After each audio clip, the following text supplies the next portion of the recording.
When I was 8 months pregnant, my husband demanded $50,000 for a fake business deal. I refused, telling him the money was for our baby's future. His face turned red with anger as he shouted, "You can't say no to me. You will give me the money." When I stood my ground, he lost control. In a furious rage, he slapped me hard across the face, tied my hands with a rope, and forced me onto a horse. Despite my pregnancy and the freezing cold, he left me outside, saying, "You'll stay up there until you agree to my demands." But what happened just moments after he walked away will leave you absolutely stunned. Hello, my name is Sophia, and I'm 28 years old. A couple of years ago, my life seemed perfect. I had a stable job at a software company, amazing colleagues, and dreams of building a happy family. That's when I met Adam, a charming and confident man who worked in the finance department. Adam had an impressive way of talking, and his sense of responsibility drew me toward him. We started talking over lunch breaks, then spending evenings together, and before I knew it, we were deeply in love. Adam was 3 years older than me, and his maturity gave me confidence in our relationship. When he proposed, I was thrilled. I thought I had found the perfect partner who would support me and build a future together. Little did I know that this decision would take me on a journey filled with betrayal, survival, and eventually revenge. The first few months of our marriage were wonderful. Adam was attentive and caring, always making me feel like I had made the right choice. I left my job at his request, as he assured me his income was enough to support us, and he preferred his wife to focus on the home. Though it was a big adjustment, I trusted his intentions and started building our life together. A year into our marriage, I discovered I was pregnant. It was the happiest moment of my life. I had always dreamed of starting a family, and I couldn't wait to share the news with Adam. That evening, when he came home from work, I greeted him with excitement, holding a small gift box containing the positive pregnancy test. His reaction, however, was nothing like what I had imagined. Instead of being overjoyed, Adam frowned and sat silently for a moment. Finally, he muttered, "A baby? Do you know how expensive this is going to be?" His words cut deep, but I tried to brush them off, assuming he was just caught off guard. Over time, though, his behavior became colder and more distant. He no longer showed the care and attention he once did, and I started noticing changes in his attitude. As my pregnancy progressed, Adam's behavior grew increasingly erratic and distant.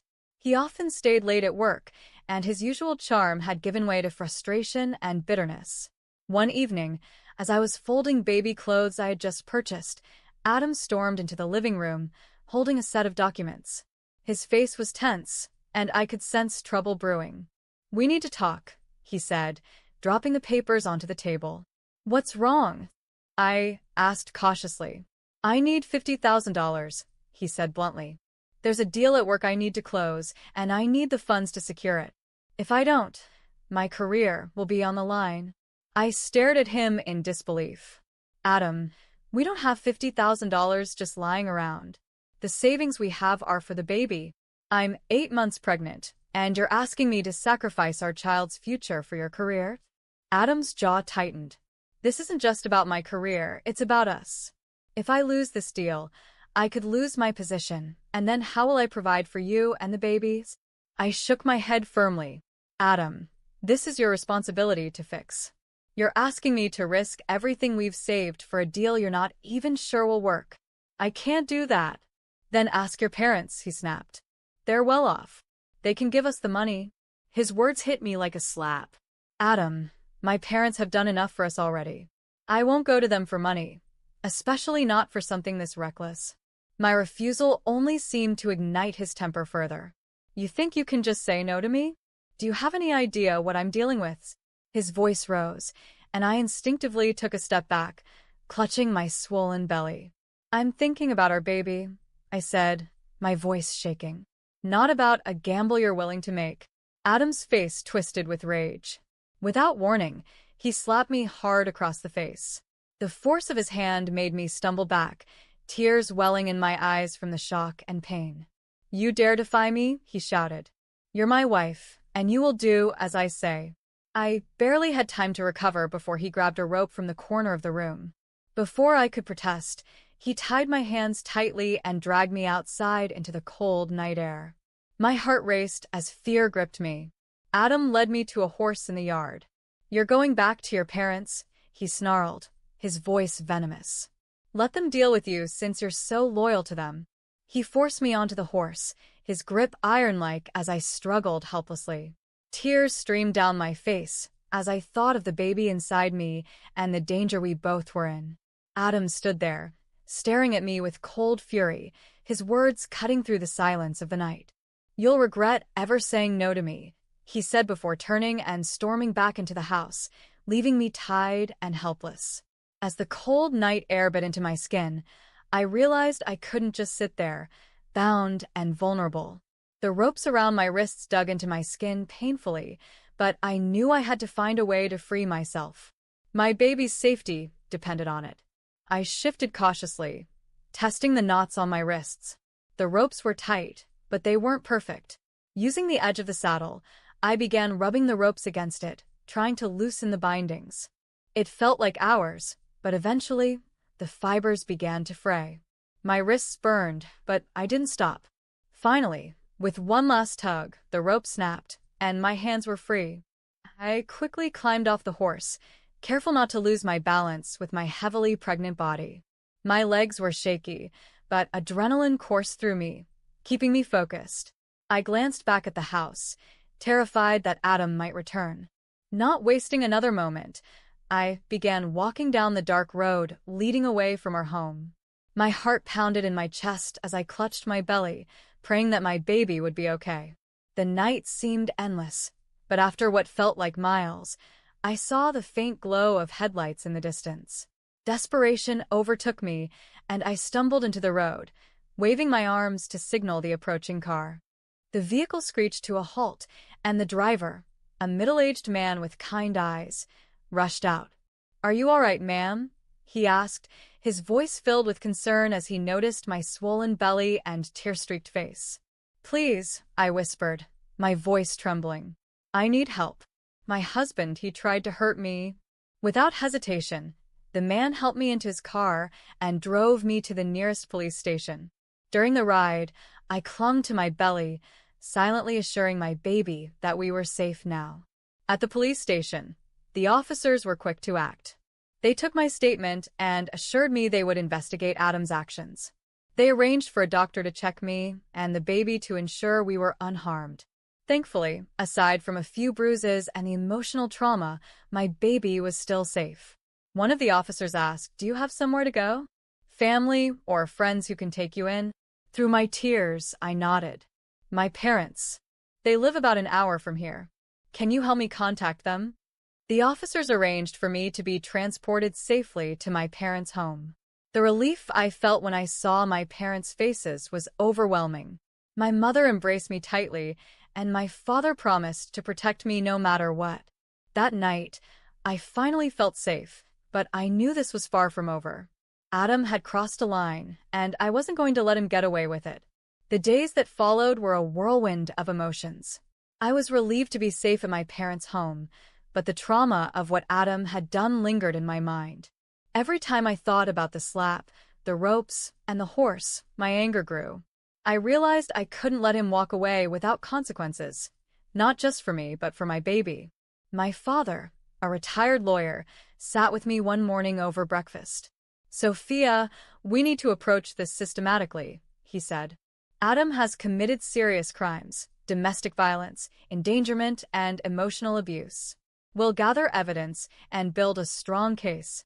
With his help, I started collecting everything I needed. I had my medical reports documenting the bruises and stress from the incident, along with my written statement at the police station. I even had text messages from Adam where he had insulted and threatened me in the past. My father also recommended filing for divorce and demanding custody of my unborn child to protect us from any future manipulation by Adam. A week later, with my father's connections and the help of a skilled attorney, I filed 2 separate cases, a criminal case for domestic violence and a divorce case with child custody and financial compensation. The criminal case focused on Adam's actions, His physical abuse, the way he tied me up and left me helpless, and his reckless behavior toward my pregnancy. My attorney argued that his actions put both me and the baby in grave danger, which warranted a severe punishment. For the divorce case, I demanded full custody of my child and a substantial financial settlement for the emotional and physical trauma I had endured. When the court hearings began, Adam showed up with a lawyer, but he looked nervous. He had likely underestimated me and thought I would stay silent.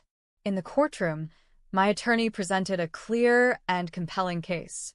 The police report, medical documents, and my testimony painted a vivid picture of the abuse I had endured. My father had even tracked down Adam's financial records, revealing that his demands for $50,000 were part of a pattern of reckless financial behavior. When it was Adam's turn to testify, he tried to deny everything. "I never hurt her," he claimed. "She's making this up to ruin my reputation." But his lies quickly fell apart when the evidence was presented. The judge listened intently as my attorney laid out every detail of the abuse and financial exploitation. After several hearings, the court reached its decision. Adam was found guilty of domestic violence and sentenced to 3 years in prison. The judge also ordered him to pay me a significant amount in damages for emotional and physical trauma. In the divorce case, I was granted full custody of my baby, with no visitation rights for Adam. The court recognized the danger he posed and ensured that I would not have to deal with him again. Shortly after the court proceedings ended, I gave birth to a healthy baby boy.